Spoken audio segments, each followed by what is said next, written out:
창세기 3장을 살펴보게 될 텐데요. 3장에 대해서는 워낙 많은 해석들이 나와 있고 또 여러 좋은 설교들이 있어서 3장을 어떻게 볼 것인가라고 하는 것은 굉장히 깊이 있게 볼 수도 있고 또 여러 다양한 각도에서 3장을 바라볼 수가 있습니다. 오늘 이 새벽에 우리가 함께 나누고자 하는 것은 어떤 특정한 디테일이 아니라 전체적인 큰 그림을 보면서 함께 좀 은혜를 나누기를 원하는데요. 기본적으로 3장이 기록되어 있는 내용은 뱀의 유혹으로부터 시작이 되어집니다. 먹지 말라라고 한 동산 중앙에 있는 나무를 먹게 되어지는 사건이 뱀의 유혹으로부터 발생되어지고 결국은 여자와 아담이 그 나무의 열매를 먹게 되어지죠. 그리고 이 열매를 먹지 말라고 한 열매를 먹음으로 인하여서 그 다음에 나타난 현상들에 대해서 기록하고 있는데 그 한 네 가지 정도의 현상이 보여집니다. 7절, 8절 그리고 10절인데요. 제가 대신 읽겠습니다. 이에 그들의 눈이 밝아져. 이게 첫 번째 일어나는 현상입니다. 두 번째는 자기들이 벗은 줄을 알고 무화과 나무 잎을 엮어 치마를 삼았더라. 부끄러움을 느꼈고 부끄러움을 이제 감추기 시작했죠. 그리고 그들이 그날 바람이 불 때 동산에 거니시는 여호와 하나님의 소리를 듣고 아담과 그 아내가 여호와 하나님의 낯을 피하여 동산 나무 사이에 숨은지라. 그 다음에 보여지는 현상은 이제 숨게 되어지는 것입니다. 10절은 이르되 내가 동산에서 하나님 소리를 듣고 내가 벗었으므로 두려워하여 숨었나이다 라고 되어 있습니다. 그러니까 그 벗은 것이 이제는 두려움의 사건으로 확대되어지고 있는 것이 보여지는 것이죠. 어쨌든 하나님께서는 모든 것을 다 먹되 그 단 한 가지의 열매를 먹지 말라고 명령을 하셨고, 그러면 먹을 거리가 필요했던 인간이 그 하나님의 명령을 잘 준행하고 있는가가 관심이었는데 결국은 어떠한 이유 때문에 그 열매를 먹게 되는 것을 우리는 마주하게 된 것이죠. 그리고 그 결과로 먹지 말라고 한 열매를 먹은 결과로 어떠한 일들이 뱀에게 또 여자에게 아담에게 주어졌는가라고 하는 것을 기록하고 있는 것이 3장입니다.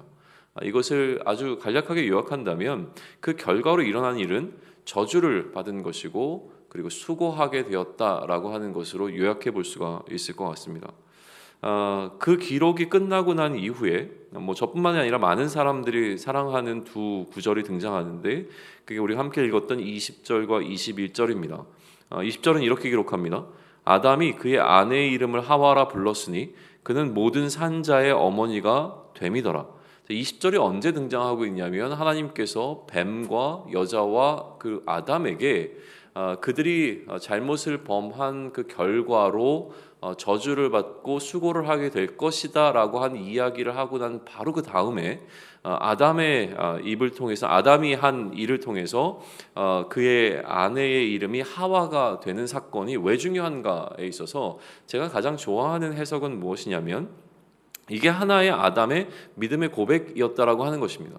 왜냐하면 지금은 불순종을 보일 수밖에 없었고 불순종한 결과를 받았습니다. 그러나 그 불순종의 결과에 따라서 하나님께서 하신 말씀이 있었는데 그 말씀에 따라 아담이 고백하고 있는 것이 그 아담이 그의 아내의 이름을 하와라고 여자가 아니라 이제 하와라고 부르는 그 가운데 이 한 여인이 이제는 모든 산자의 어머니가 될 것이라고 하는 그 앞에 하나님께서 얘기하셨던 그 이야기를 재진술하는 것을 통하여 그의 믿음의 고백을 하고 있다는 것이고요. 또 그 다음에 이 아담이 하나님을 향해서 다시금 믿음의 고백을 하고 나니 하나님께서 그에게 가죽옷을 입히셨다라고 하는 기록이 등장하고 있다고 하는 것이죠. 가죽옷을 굳이 왜 지어 입히셨는가에 대해서 또 여러 가지 해석이 있을 수 있지만 그러나 제가 가장 좋아하는 해석은 결국은 이것이 죄의 결과로 일어난 부끄러움을 감춤에 있어서 하나님께서 선택하신 방법은 가죽옷을 입혀 주시는 것이었는데 이 가죽옷이라고 하는 것을 만들기 위해서는 동물의 희생이 필요했다는 것이죠. 그 희생을 통하여서만 가려질 수 있는 것이었고 또 이것이 에덴 동산에 있어서 가장 첫 번째 죽음의 사건이기도 했습니다. 그러니까 인간이 범한 범죄로 인하여서 다른 어떤 생명이 잃게 되어지는 사건이 여기 기록된 것이고 나중에 이것이 하나의 제사의 형태로 보여지게 되는 것으로 이해하는데 저는 그것이 가장 좋은 해석이라고 생각을 합니다.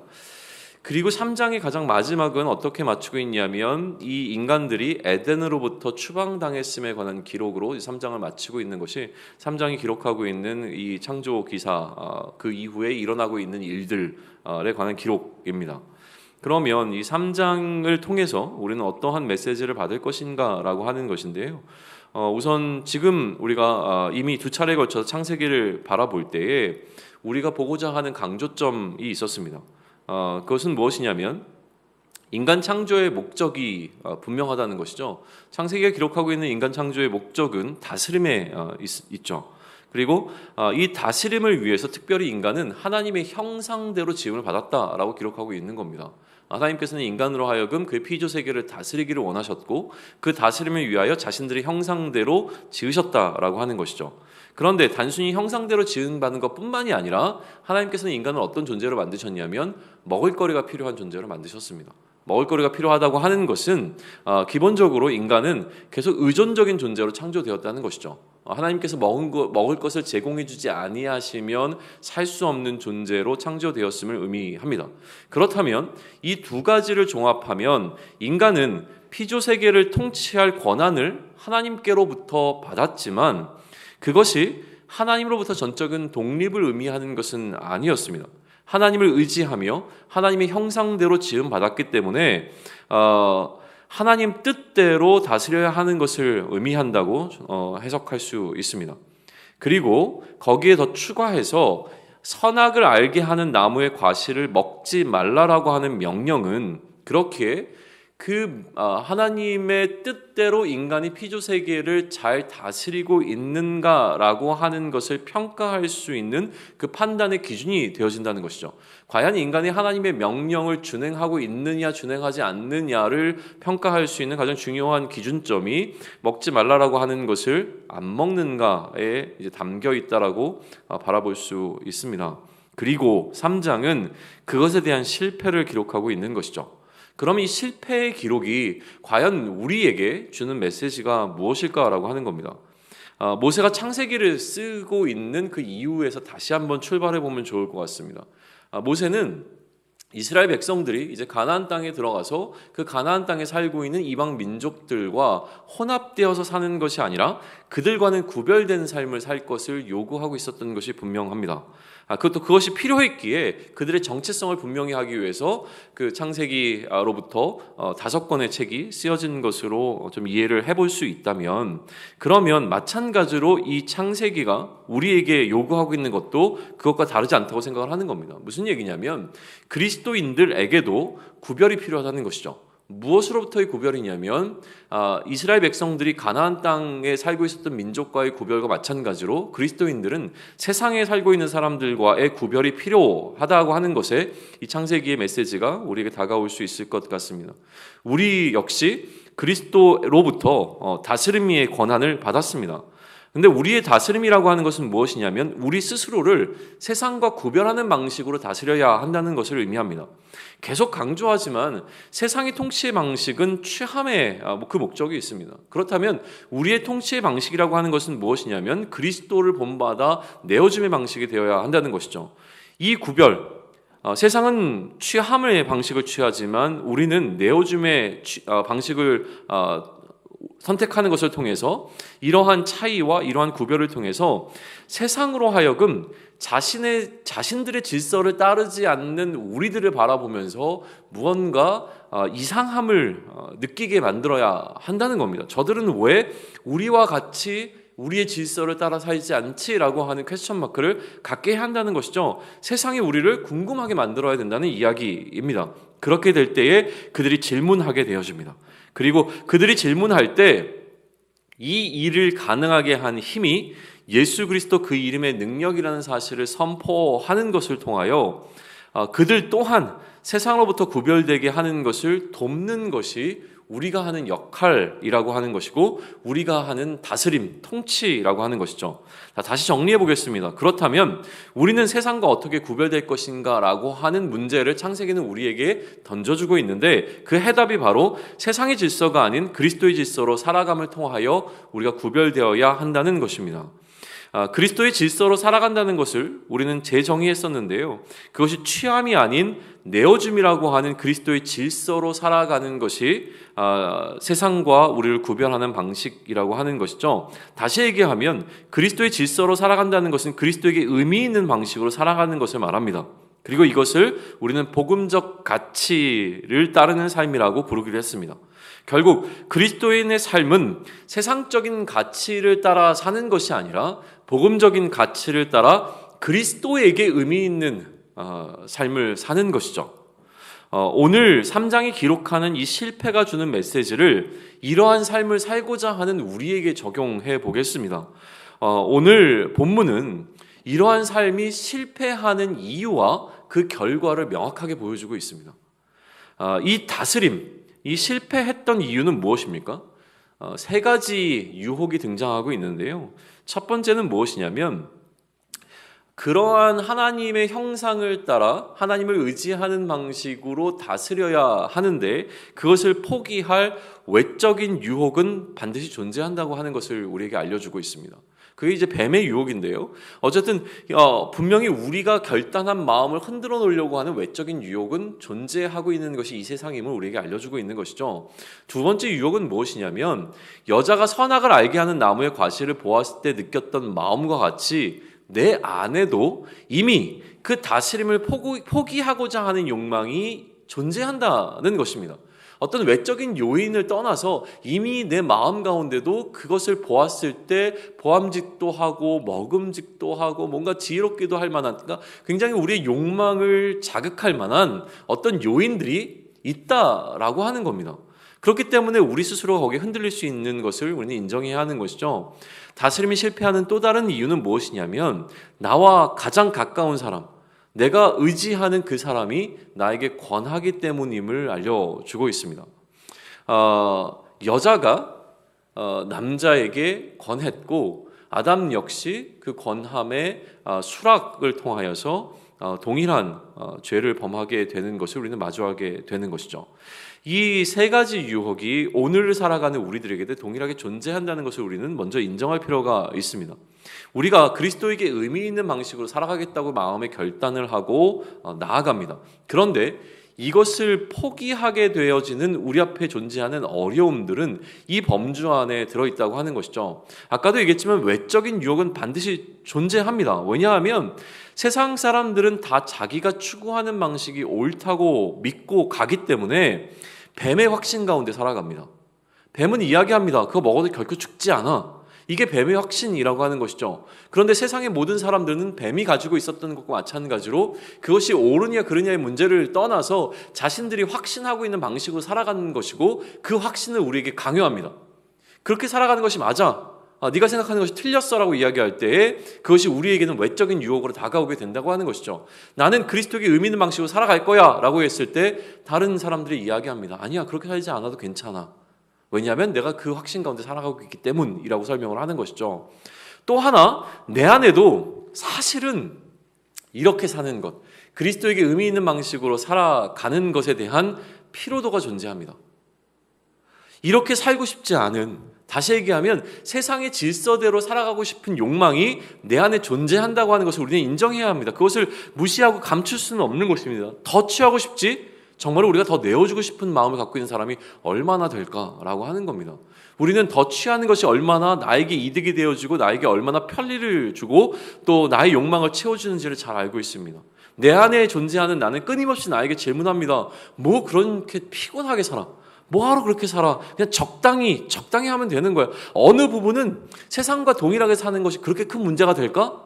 안 죽어. 내 안에서 스스로 나를 향해서 설득하는 것의 소리를 우리는 듣게 되는 겁니다. 너도 좀 누려야지. 언제까지 너 그런 방식으로 살아갈 거야? 힘들지 않아? 피곤하잖아. 뭐하러 그렇게 해? 그리고 세 번째 유혹이 다가옵니다. 그래도 나와 함께 가장 같은 결을 가지고 같은 색깔을 가지고 그리스도에게 의미 있는 방식으로 세상을 살아가고자 했던 이 동일한 길을 걸어가던 어떤 이가 어느 날 나에게 얘기합니다. 야, 나는 이제 더 이상 이 길을 걷지 않기로 했어. 나 그리스도에게 의미 있는 방식으로 살아가는 것에 지쳐버렸어. 그게 무슨 의미가 있는지 모르겠어. 나는 이제 더 이상 그 길을 걸어가지 않을 거야 라고 이야기를 합니다. 그리고 너도 그거 포기하면 어때? 라고 권하기 시작하는 것이죠. 모든 사람들이 다른 길을 걸어도, 모든 사람들이 세상의 질서를 따라 살아도 나와 함께 걷는 사람들이 있으면 사실은 버틸 수 있습니다. 그 사람들과 함께 이 길을 걸어가며 서로 격려하며 위로하며 우리는 갈 수 있습니다. 그런데 어느 순간 그 사람들이 하나 둘씩 포기하기 시작하고 나 혼자 이 길을 걸어가고 있는 것 같은 외로움을 느낄 때에 나 역시도 포기하고 싶은 마음이 들어온다라고 하는 것이죠. 그러나 그리스도에게 의미 있는 방식으로 살아가고자 하는 마음을 포기하고 싶을 때 우리가 반드시 기억할 것이 무엇인지를 오늘 3장은 우리에게 알려주고 있습니다. 그것이 바로 포기의 결과입니다.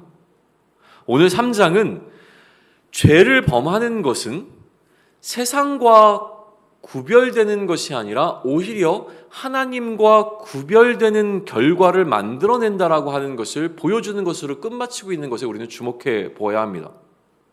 모세는 하나님의 명령을 거역함의 결과를 선명하게 보여주는데 그것이 무엇이냐면 에덴 동산으로부터 추방이었다라고 하는 것으로 마치고 있는 것이죠. 하나님의 명령을 거역했을 때 일어난 일은 당장 죽는 것이 아니었습니다. 하나님과의 거리가 발생하고 그리고 그 하나님의 통치가 이루어지는 에덴 동산이라고 하는 장소로부터 추방된 것입니다. 자, 그러면 이것이 이스라엘 백성들에게는 어떤 메시지로 다가갔을까요? 이스라엘 백성들은 지금 하나님의 약속하신 그 땅인 가나안 땅에 들어가거나 들어가 있는 상태에서 이 모세의 이야기를 들었습니다. 자, 그러면 그들에게 다가오는 경고의 메시지는 무엇입니까?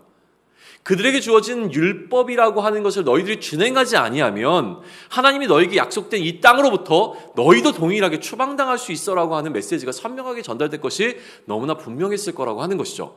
그러면 오늘을 살아가는 우리들에게 이 메시지도 동일할 것이 너무나 분명합니다. 만약 우리가 하나님의 명령을 거역하고 우리 앞에 놓여있는 세상이라고 하는 과실을 따먹기로 결정할 때 우리에게 일어날 결과는 무엇이겠습니까? 그것은 하나님과의 분리입니다.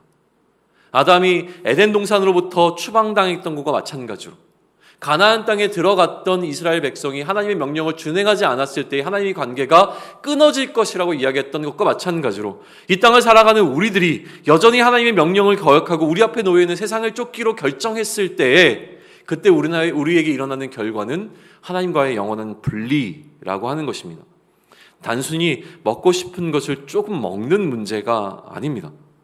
단순히 우리 안에 존재하는 욕망을 조금 따라보는 문제가 아닙니다. 이것은 어떠한 선택의 문제이냐면 내가 좋아하는 것을 할 것인가 말 것인가의 이런 단순한 문제가 아니라 내가 하나님과의 관계를 계속 유지할 수 있겠는가 아니면 하나님으로부터 영원한 분리 가운데로 들어갈 것인가 라고 하는 것을 선택하는 선택이라고 하는 것이죠. 먹고 싶은 것을 단순히 먹는 것이 아닙니다. 그것을 먹는 순간 하나님과의 관계를 내가 파괴할 것인가에 대해서 우리는 명확한 결단을 내리고 그것을 먹어야 한다는 것이죠. 물론 너무 과격하게 들릴 수 있습니다. 그리고 실제로 우리가 하나님의 명령 하나하나를 거역했다라고 해서 그래서 당장 하나님과 관계가 분리되는 것도 아닙니다. 왜냐하면 하나님은 이미 예수 그리스도를 통하여 우리가 얼마나 연약한 존재인지를 체험하셨고 우리의 연약함을 긍휼히 여기시고 동정하는 분이십니다.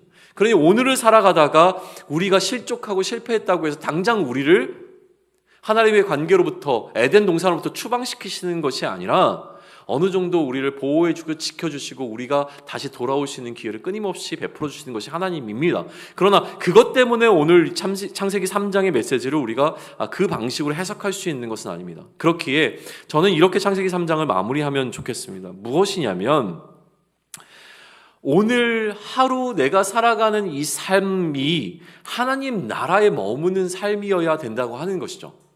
당장 우리가 하나님 나라로부터 지금 내쳐진다 이런 이야기를 하는 것이 아닙니다. 그러나 우리 오늘 살아가는 이 삶이 하나님 나라에 머무는 삶으로 하기 위해선 그것은 무엇이냐면 내 안에 또 내가 행하는 것 가운데 하나님의 통치가 온전하게 이루어질 때에라야 그것이 하나님의 나라입니다. 나의 삶을 통하여서 하나님 나라가 확장되어지는 삶 혹은 나의 삶이 하나님의 온전한 통치를 받는 그 삶 사라질 때에 내가 다른 곳에 거하는 것이 아니라 하나님 나라에 거하는 것입니다. 그러니 하나님 나라에 머물 것인가 아니면 내가 세상 가운데 거할 것인가를 결정짓는 것은 무엇이냐면 오늘 내 앞에 하나님께서 주시는 그 마음에 그 명령에 내가 순종할 것이냐 순종하지 않을 것이냐에 따라 결정된다고 하는 것이죠. 오늘 하나님께서 나에게 마음을 주셨습니다. 그리고 오늘 하나님께서 나에게 하나님의 뜻을 알려주셨습니다. 거기에 내가 순종한다면 오늘 나의 삶은 하나님 나라에 거하는 삶이 될 것입니다. 그러나 오늘 내가 그것을 따르지 않기로 결정한다면 오늘 나의 삶은 하나님 나라에 거하는 삶이 아니라 세상 가운데 거하는 삶이 될 것이라고 하는 것이죠. 오늘 하루를 마무리하면서 우리는 분명하게 하나님 앞에서 나의 삶을 비추어 볼 수 있으면 좋겠습니다. 그래서 내가 세상 가운데 머무는 삶을 살았는가? 아니면 세상에 속해 있지만 세상과 동일한 삶을 산 것이 아니라 세상 가운데서 하나님 나라를 누리면서 살았는가에 관해서 우리가 분명하게 돌아볼 때에 하나님 나라를 부요하게 누리며 살았다라고 평가할 수 있는 날이 오늘이기를 소망합니다.